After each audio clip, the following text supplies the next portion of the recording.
back here for another episode of the Select Start Podcast 9. That's me spelled backwards. We got Kosher Killer in the house, Big Baller Brandon in the house. We'll start with the Atlanta Falcons.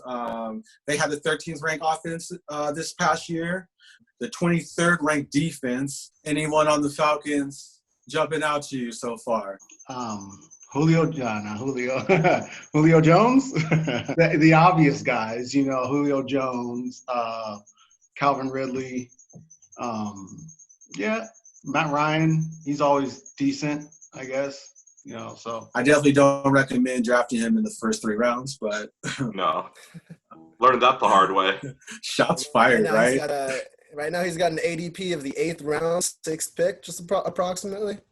We're going deep diving already. I mean, that tight end position for Atlanta was, they arguably had the number 1 tight end in fantasy last year until Austin Hooper got hurt. Yeah. So there's a lot to be had there at the tight end position. Well, actually, yeah. Now that you guys bring up the tight ends, it was just somebody I was thinking about on the Ravens, and then I realized that he's on the Falcons now. We got Hayden Hurst on the Falcons, and like you guys mentioned, we got value out of the tight end for Atlanta last year. They didn't really bring in too many new options. Just from what I was looking at, obviously Todd Gurley was the big name that they brought in. But right now we got Coach Dan Quinn talking about how they were really pleased with Ito Smith's progress last year before his injury. And I just kind of look at that backfield. I look at the comments Dan Quinn has been making about how they really like their entire running back room. And I can't help but think, with Gurley's injury history, last season he had his lowest carries since his rookie season. He had his worst per target since his second season. I'm thinking I want to stay away from running backs on the Falcons because that sounds a lot like a committee system in the making. They had Brian Hill running last year. They got Ito Smith back. Gurley's added on. I wouldn't be surprised to see Julio get a bunch of targets. Calvin Ridley just keep taking those steps up, and whoever locks down that tight end position, Hurst has that pedigree to really be able to at least produce some solid tight end value. Yeah, I totally concur with that. Hayden Hurst. When Hayden Hurst got drafted by Baltimore, you almost thought he was going to be the guy. They spent a first-round pick on him coming out of South Carolina, and you thought he was going to be the guy. And he gets moved now to Atlanta, and the targets are going to be there. Now it's all on Hayden Hurst to step up and be the first-round draft pick he was drafted to be. But I look at Julio Jones. Is he going to get in, red zone targets? Is he going to get in the end zone?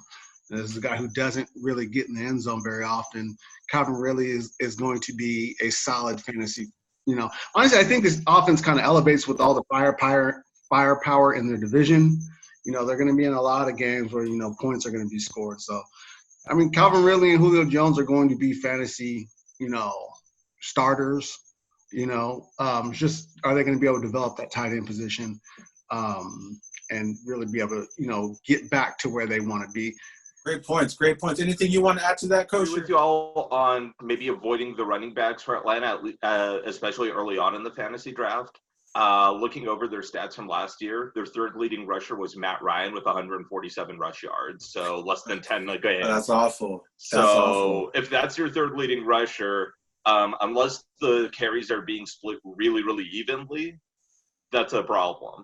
And the leading rusher last year was Devonta Freeman with 656. So, again, not eye-popping numbers. So I think we can all kind of agree that we're selling their RBs.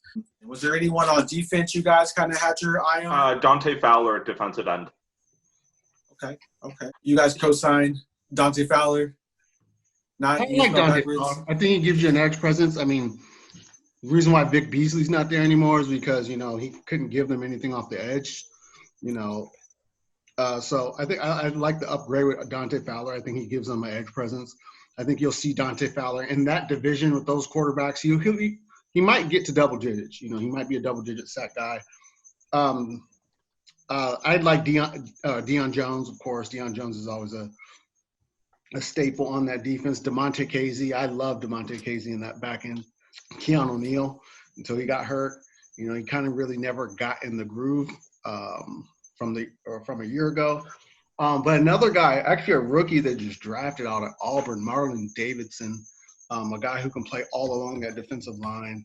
especially in pass rushing downs where, in IDP formats, that's going to be your money down. You're looking to get those sacks and tackles for losses and such. I like Marlon Davidson to be a 3-down, a 3-down player, coming in on that, sees the field, a guy you could take a look at. So I'm getting the consensus on the Falcons defense, just a lot of like week-to-week matchup type players, plug and play. I think if Hawkins becomes a returner, he might be someone worth taking a flyer on. But again, that'd still be a little bit more of a week-to-week situation. You had one of these guys that. I think we've all covered them. No, I think if you're going to look at you're looking for somebody on that team, the list literally goes down, starts from Deion Jones down. Because Deion Jones is probably the most likely guy on that team to make a play. IDP-wise, everything starts with Deion Jones. Just to kind of fill in some stuff, I did notice before we wrap the Falcons up, I did notice Devondre Campbell. He's another linebacker on their team, had 129 tackles, and I believe he had more solo tackles than Deion James. He had 3 forced fumbles throughout the year, and more spot duty type guys, but the Falcons have them. So if you need them, the Falcons have them. Are we closing the book on the Atlanta Falcons? Yeah. All right. Go for it.